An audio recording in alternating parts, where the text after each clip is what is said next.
How to add the health cycle tracking widget to the home screen on the iPhone 16 series.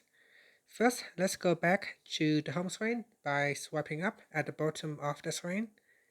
Now from the home screen, touch and hold, then tap on the edit button. Next, from the pop-up, tap on add widget.